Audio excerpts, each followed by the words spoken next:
Lord, madali akong mag-react sa nakikita at naririnig ko.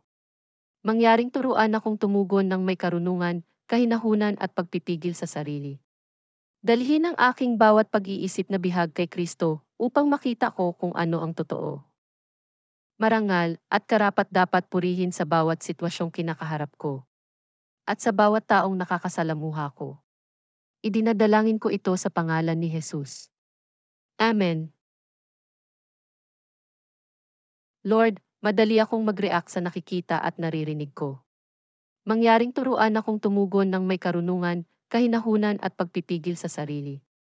Dalhin ang aking bawat pag-iisip na bihag kay Kristo upang makita ko kung ano ang totoo. Marangal at karapat-dapat purihin sa bawat sitwasyong kinakaharap ko at sa bawat taong nakakasalamuha ko. Idinadalangin ko ito sa pangalan ni Jesus. Amen.